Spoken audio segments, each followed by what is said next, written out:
Hello, hello, hello. And this is Shanae Andrea, and we are going to get into chapter 12, which is the actual final chapter of the Book of the Magic of Compound Recruiting. And today we are going to be reviewing the profile of the ALW super hierarchy.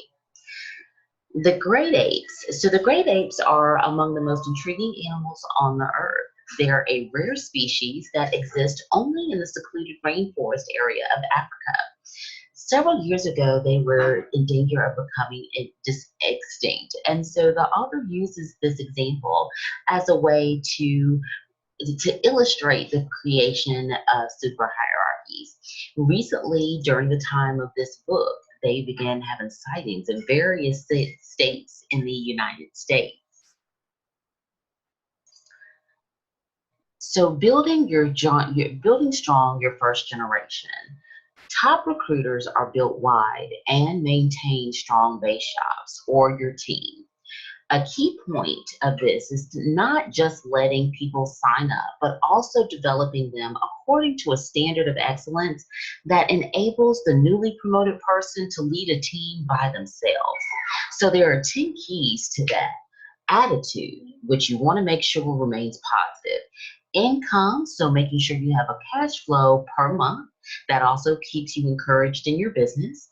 Business sense. So once you get into the business, you want to begin to become a student of what it is that you're doing. And in order to get better, you must learn.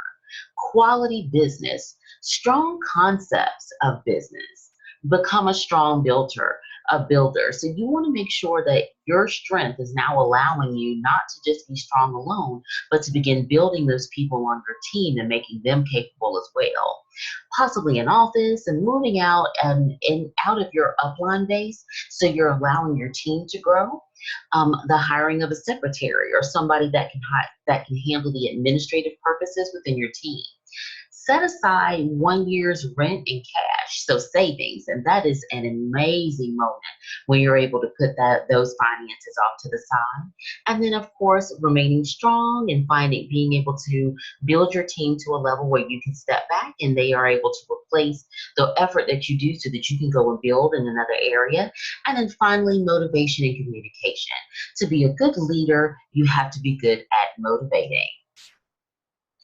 The produced giant NSD and SNSD type teams. So the author maintained a strong base for 4 to 5 years of a solid team. That is an exceptionally positive thing to be able to accomplish.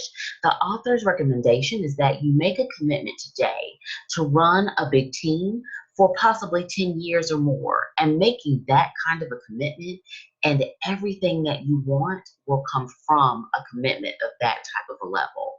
Become a master motivator.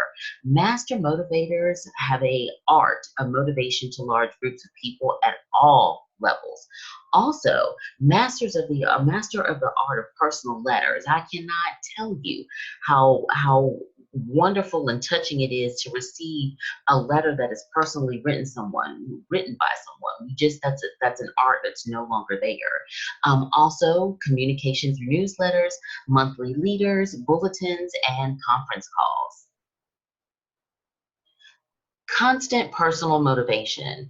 Communicate almost daily with key people. In his time frame, he communicated almost daily with his key people for 2 years. In his hierarchy, he spoke with his key people every day, whether they were 1,000 miles apart or in the same city. And there were 4 types of communications that he would have with those leaders.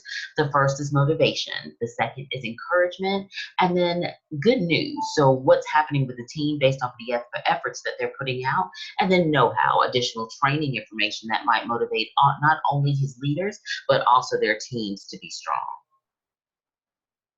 High octane motivation. Communication is the key to maintaining a strong team. So use high octane motivation to keep them going. A tremendous effort toward communication, training, and motivation is key to having those teams that are going to be long lasting. They couldn't live with being average or ordinary. All of the greats have a heart of a champion. They were born with an extraordinary amount of desire. The reasons that they build it big is because they just had to. Three correct methods of expansion. So the first is going to be leaders that transplant themselves to new areas. That is the purest and best way to expand. The second is going to be to raise leaders in your team and then satellite them out. Now, the second best way to expand is to raise a strong leader in your base and then send them out to an area of their choosing. Third is a strong leader type person in a certain area and build through him or her. Now, that one is the least preferred due to the fact that it tends to take longer and it's more of a financial commitment for the person that has to go and do that. But it can still work. There are two criteria to this third way of handling that, and that would be the first to make sure that you're sending a strong leader into that position, and that the people that they're building are strong enough to be built upon. They all set goals for themselves and their people. So recognize the importance of setting goals, both short term and long range. They also saw the value of setting goals for the members on their team, which a lot of times people miss when they're focused on their personal goals. They miss to make sure to include the goals of the people who are working under them. And that is another way to positively connect to your team, to always be able, when you're having those conversations, to have on mind and have in hand what their goals are to help continue to push them into the level that they're hoping to go. And so the author says that he saw a lot of people capable of setting goals for themselves, but again, they miss out on a whole nother dimension of management by failing to set goals with their team.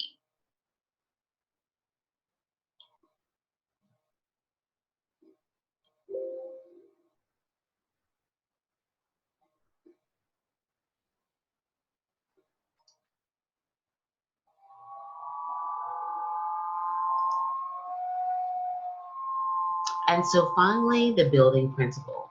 Before I can become a great leader, I have to become a great person. People don't accept my leadership just because I am a great person, regardless of what I think I can do. They first have to see me as a person. And so I leave you with that today. Tomorrow we will go over a few quick moments of the author's story. Um, just to review that. However, we are at the end of this fantastic book and the series of The Magic of Compound Recruiting. It has been my absolute pleasure to share this experience with you. I hope that you are able to find value in this information as I was. If there are any questions, I would love to be able to speak with you further about what it is that I am doing in order to assist other families and individuals to find freedom and financial freedom, time freedom, and personal freedom. I hope that you have a great evening. Talk to you soon. Bye bye.